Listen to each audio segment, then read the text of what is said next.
Muy buenos días. Acá vamos a hablar un poquito de la resolución de los casos del paciente con patología hepatobiliopancreática.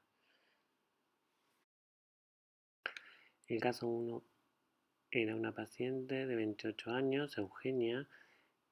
que no tenía antecedentes de relevancia, consultaba un domingo a la guardia, refiriendo dolor abdominal de 12 horas de evolución asociada a náuseas de intensidad creciente, por lo cual decidió consultar. Al examen físico, dentro de la valoración, usted encuentra que tiene los signos vitales cuasi dentro de los límites de la normalidad, una tensión arterial en el límite normal inferior de 90 a 60, una frecuencia cardíaca de 98, respiratoria de 22, levemente incrementada, a febril saturando el 98%, tanto a nivel cardiovascular como respiratorio que no figuran, estaba dentro de hallazgos esperables, mientras que a nivel del abdomen presenta un abdomen blando, depresible, doloroso en hipocondrio derecho, con signo de Murphy positivos, sin visceromegalias y referida catarsis positiva. Entonces, dentro de las preguntas que uno debía plantearse es qué estudios complementarios le solicitaría al paciente y por qué. Bueno, para empezar, Eugenia es una mujer joven que viene con dolor abdominal de 12 horas de evolución asociada a náuseas y de una intensidad creciente. La verdad que en el laboratorio que uno debería solicitar de rutina debería estar el hepatograma, que si bien es eh, un examen de rutina que es complementario y además inespecífico, en el contexto del signo de Murphy positivo, dentro de los diagnósticos diferenciales que uno debería plantearse es si no tiene un cólico biliar, una colecistitis, una pancreatitis, entre otros. Y como estudio de rutina, sobre todo por las características del dolor, más un laboratorio que todavía no tenemos, pero que también pediríamos amilasa y lipasa para descartar la pancreatitis mencionada, uno tendría en cuenta la importancia de la ecografía abdominal. Por otro lado, como pregunta número 2, decía qué datos reinterrogaría ante los hallazgos semiológicos. Y esa es una pregunta con trampa, puesto que en realidad yo tengo que hacer un buen interrogatorio y luego el examen físico para solicitar estudios. Entonces, idealmente mejoraría la anamnesis, es decir, bueno, cuáles son las características del dolor, cuál es la aparición, la localización, la intensidad del carácter, con qué atenúa o aumenta, si las náuseas aparecieron en estas 12 horas o fueron en las últimas 2 horas, si en algún momento vomitó, si dentro de los antecedentes este cuadro nosológico es la primera vez que le pasa o ya le había sucedido, si tiene antecedentes heredofamiliares de alguna patología de relevancia, si toma anticonceptivos y dentro del examen físico, por supuesto, eh, preguntar si ha notado cambios en la coloración de la piel, cómo están las mucosas, si están húmedas o si están secas, si ha notado que la orina es más oscura o más clara, cómo es la catarsis, ya que es positiva, si tiene heces que son normocoloreadas o si tiene hipocolia, y complementando con buen interrogatorio y examen físico. En relación al caso número 2, de Ricardo, de 54 años, traído a guardia por familiar en relación a síndrome confusional de 5 días de evolución, según relata la hermana, sabe que es ex-enolista por interrogatorio indirecto, que tiene serología para virus C desde el 2008 y una hepatopatía en estadio cirrótico, por lo cual se encuentra en tratamiento con propanolol y jarabe de lactulosa como medicación habitual. Al examen físico impresiona en mal estado general, hipotenso con 80-60, 66 latidos minuto, una respiratoria de 24, una temperatura de 37,2, saturando al 93%. Se encuentra con alteración del ritmo sueño-vigilia y usted lo encuentra estuporoso. A la auscultación cardíaca no presenta hallazgos patológicos, sí edemas hasta raíz de mulo en miembros inferiores y sacro, semiología de derrame pleural bilateral, sin ruidos agregados a nivel de la caja torácica y un abdomen globoso con semiología de ascitis a tensión. antes de entrar en la pregunta, como el caso es complejo, acá les marqué que es un hombre que tiene 54 años, que lo trae un familiar, que viene por un síndrome confusional de 5 días de evolución, que tiene como antecedentes de relevancia ser ex etilista con un virus C y una hepatopatía en estadio cirrótico, que al examen que usted le realiza lo encuentra hipotenso, taquipneico, subfebril, saturando al 93%, con alteración del ritmo sueño-vigilia, pero que usted lo encuentra estuporoso, con edemas y con semiología, tanto de derrame pleural como de ascitis. Entonces, la pregunta era, ¿cómo interpreta el cuadro del paciente? En relación a la pregunta en sí, en realidad es que es un paciente muy complejo y que por lo pronto, si bien ya van por la unidad 10, aún le faltan datos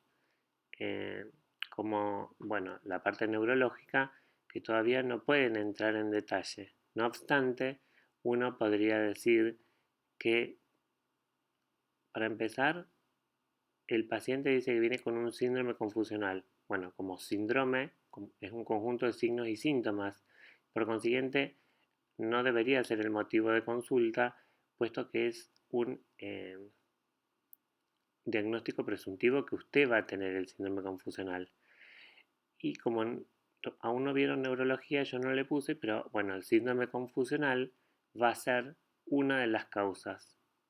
Este síndrome confusional va a poder ser secundario a patología estructural, patología metabólica, patología vascular. Por consiguiente, uno deberá hacer exámenes complementarios. Pero en relación a los hallazgos del ingreso del paciente, uno tendrá en cuenta la encefalopatía hepática descompensada, un síndrome ascítico hematoso. La pregunta si está séptico o chocado es en relación a, bueno, está hipotenso, pero toma propanolol, lo cual sobre todo va a ser un cronotrópico negativo, es decir, va a disminuir la frecuencia cardíaca más que la hipotensión, pero los pacientes cirróticos tienden a estar con vasodilatación esplácnica y por consiguiente tender a cierta hipotensión. Ahora, habría que evaluar en cuanto a la clínica si esos hallazgos o esa presión es de relevancia o incluso preguntarle a la hermana, bueno, ¿cuál es su presión habitual? Como otro hallazgo que va a ser importante porque uno va a interpretar, bueno, cuán grave o no esté el paciente, no solamente con la clínica, sino también utilizando otras variables, que ya las evaluaremos a continuación. Como es el caso de si progresó la enfermedad, puesto que no está en tratamiento por el virus C, si discontinuó el tratamiento, es decir, si continuó o no, por ejemplo, con la lactulosa, que disminuiría la amoniemia en sangre y por consiguiente sería una de las causas que uno debe plantearse en los pacientes que no presentan catarsis, es la elevación del mismo como de causa o desencadenante de la encefalopatía hepática per se. No obstante, hay algunos estudios que desmienten que esta sea la causa número uno. Por otro lado, bueno, ¿qué otras causas descompensadoras puede tener el paciente? Hablamos de sepsis y shock. ¿A qué foco? Bueno, tiene ascitis, no tiene dolor abdominal, está subfebril. Bueno, entonces, dentro de esas causas descompensadoras que uno tendrá que pensar, estará la peritonitis bacteriana espontánea y por consiguiente uno tendrá que tomar una muestra no solo de sangre, sino también de líquido acítico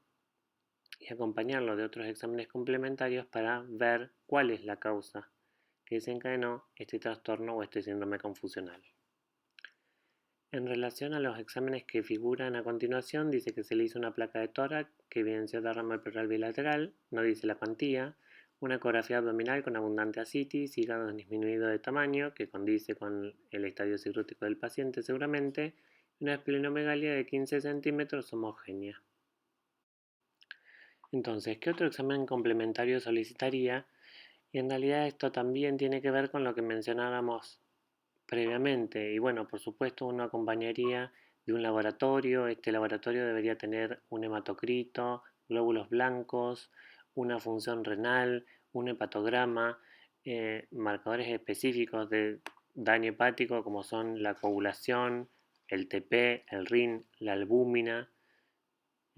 la glucemia como causa metabólica del síndrome confusional debería ser uno más de los signos vitales que se le hayan tomado al paciente, es decir, un hemoglucotest que estuviera por arriba de 70 como causa rápidamente corregible de síndrome confusional. Y por supuesto, como tengo este síndrome confusional en un paciente que tiene factores de riesgo cardiovasculares mayor de 50 años, bueno, el trastorno neurológico primario, es decir, estructural, uno debería descartarlo con un examen complementario como una imagen de cerebro, por eso dice tomografía de cerebro. Además, agregaríamos en el laboratorio un sedimento urinario, ya que las infecciones del tracto urinario pueden desencadenar en estos tipos de pacientes una encefalopatía hepática y, bueno, la ya mencionada punción de líquido acítico, donde uno estratificará en relación al GASA en primera instancia para dividir los pacientes con hipertensión portal de los que no lo tienen y segundo, o en forma secundaria, ver la celularidad de ese líquido para definir si tiene algo infeccioso primario o no. Bueno, y acá le figuraba dentro de los exámenes complementarios que tiene un hematocrito de 30 con unos blancos de 12.000, unas plaquetas de 60.000, una glucemia normal de 100, una urea de 40 con creatinina de 0,8, un TP de 48 con una PTT de 41 y un RIN de 1,7, un ionograma con sodio de 125, potasio de 4,5 y cloro de 95. En el hepatograma vemos que tiene un aumento de la bilirrubina total de 2,1 con una directa de 1,6, así que la indirecta es 0,5, una GOT de 200 con una GPT de 100, una FAL de 270 con proteínas de 6,8 y una albúmina de 2,7. En cuanto al líquido acítico, tiene un recuento celular de 1200 elementos con 70% de neutrófilos, las proteínas de 1,3 con la albúmina de 0,5. Ahí hacemos el diferencial y vemos que el GASA es mayor a 1,1. Y por eso la pregunta que le sigue a continuación es cómo interpreta los exámenes complementarios que acaba de recibir. Y no en orden de frecuencia o de importancia como figura aquí, uno diría que bueno, el paciente sí tiene una encefalopatía hepática que está descompensada, probablemente esta descompensación sea por una peritonitis bacteriana espontánea, que es una complicación frecuente en el paciente y que dentro de los antecedentes uno debería haberle preguntado a la hermana si, bueno, si el abdomen que tiene el hermano es el habitual o si ha aumentado de tamaño, ya que la citis de novo también debería haber sido punzada desde que inició con ese cuadro. Ahora bien, la definición de peritonitis bacteriana espontánea es la presencia de más de 250 neutrófilos en el líquido y por consiguiente ese diagnóstico está hecho, o sea que uno iniciaría un antibiótico que no forma parte de la discusión actual. Por otro lado, dentro de los diagnósticos que se van a plantear también será si está séptico o si está en shock séptico a este foco abdominal que uno ya rescató y por otro lado a esta hiponatremia que es hiposmolar que presenta un LEC aumentado que para terminar de analizar uno debería tener el sodio en orina. ¿Qué otro dato tenemos importante? Bueno, tenemos la albúmina del paciente, tenemos el TP, sabemos que tiene ascitis, que está encefalopático, tenemos la bilirrubina, por consiguiente podemos calcular el score de Child-Pugh como factor pronóstico. Y otra de las cosas que tenemos en el laboratorio es que la GOT es mayor a la GPT por 2. Por consiguiente, digamos, eso en la actualidad en este paciente uno se replantearía si es un ex etilista o en realidad continúa tomando. Eso a tenerlo en cuenta porque como todos sabemos el alcohol cuando continúa en los pacientes cirróticos también precipitan eventos adversos y la muerte. Ya para ir finalizando, en el último caso es Mauro, de 26 años, con antecedentes de enfermedad celíaca, que le consulta en un contexto un control de salud, por lo cual le solicitaron un hepatograma en el cual se objetivó una bilirrubina de 1, una bilirrubina directa de 0,3, una GOT de 70 con una GPT de 82 y una fosfatasa alcalina de 270. Ahora, con estos hallazgos, la pregunta que se plantea es cuál es su conducta. Y en realidad, en cuál es su conducta, deberíamos recaer en la clase número 1 de alteraciones del hepatograma. ¿Por qué? Porque deberíamos reinterrogar y ampliar tanto la anamnesis como el examen físico que no realizamos, porque él vino con un estudio de laboratorio de rutina con una de 2 transaminasas por 2, pero no sabemos clínicamente si más allá de lo asintomático presentaba hallazgos semiológicos. Por consiguiente, deberíamos ampliar tanto la anamnesis como el examen físico. Además, como en la charla lo vimos, siempre que un valor es anormal, debe repetirse y debe ser evaluado en el contexto del paciente. En relación a los hallazgos, uno podrá o no evaluar la necesidad de otros exámenes complementarios que en primera instancia sean exámenes no invasivos como una ecografía abdominal, por ejemplo. Y la segunda pregunta dice, ¿y si el paciente consultara por dolor abdominal? Bueno, en realidad, si el paciente consultara por dolor abdominal y esta elevación de transaminasas por 2, el algoritmo sería el mismo, o sea, uno debería ampliar todo lo que es la anamnesis y el examen físico, por supuesto, además repetir una muestra para confirmar la alteración o incluso evaluar si la alteración minúscula que tenía en realidad no progresó o no cambió este patrón y ahora tiene bilirrubina de 3 con transaminasas por 8 y FAL de 250, sino que siempre va a ser contextualizado con el paciente. Es así que al venir con dolor abdominal, un laboratorio previo con estas transaminasas y uno, además del laboratorio con un hepatograma para repetirle, le va a agregar una amilasa y una lipasa. Va a evaluar per se las características del dolor abdominal, si cumple o no criterios para pensar en pancreatitis por el dolor abdominal más la elevación de lipasa y amilasa por 3. Si están estos dos de 3 criterios, no debería realizar ningún otro estudio y eventualmente, si no, realizar una ecografía como acercamiento diagnóstico, que es un estudio de bajo costo y alta sensibilidad para el cuadro clínico presente. Por último, dice, ¿y si el paciente tuviera múltiples parejas sexuales con las cuales no utilizara método de protección? Y ahí sí, uno vuelve a dividir al paciente. Bueno, ¿es el primer paciente que estaba sintomático o el paciente sintomático? En el primer caso, en el paciente asintomático, volveremos a aumentar nuestra anamnesis y examen físico. Y lo fundamental en el contexto de las múltiples parejas sexuales o la promiscuidad sin protección es realizar prevención primaria o secundaria dependiendo de si ya tiene algún proceso infeccioso relacionado a enfermedades de transmisión sexual. Por eso, dentro de los exámenes complementarios, uno le ampliaría a este paciente, además del hepatograma, serologías como ser HIV, virus B, virus C, sífilis, entre otros. Por último, en el paciente sintomático, también extenderíamos el laboratorio con otros exámenes complementarios que serían específicos, puesto que si bien pueden tener ambas estas enfermedades de transmisión sexual, bueno, al estar sintomático uno debería pensar en la anamnesis que le realizó, en qué hallazgos encontró el examen físico. Por supuesto que en el contexto de la promiscuidad uno descartar procesos infecciosos relacionados a transmisión sexual como el paciente asintomático que volvamos,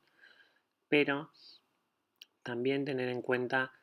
el tipo de patrón con el que vino, que la verdad que no era un patrón ni de hepatonecrosis, ni de colestasis, ni de masa ocupante, pero sí que les debería llamar la atención, puesto que si bien tiene enfermedad celíaca, la enfermedad celíaca suele aumentar la GOT y no la GPT, y eso es el hallazgo inverso que tiene el paciente. Entonces, por eso la importancia de, si tiene síntomas, evaluarlo con otros estudios complementarios, como puede ser en primera instancia un estudio de bajo costo y alta accesibilidad como la ecografía, y si no tengo hallazgos de relevancia en este examen complementario, pero uno encuentra que el hepatograma, por ejemplo, cambió o que los biomarcadores analizados aumentaron, y bueno, uno tendrá que eh, pensar en qué otro estudio, por ejemplo, una tomografía o una resonancia, serán los indicados para complementar con su sospecha diagnóstica. Por supuesto, espero que les haya sido de utilidad y les agradezco por la atención en la resolución de estos casos. Que tengan una muy buena semana.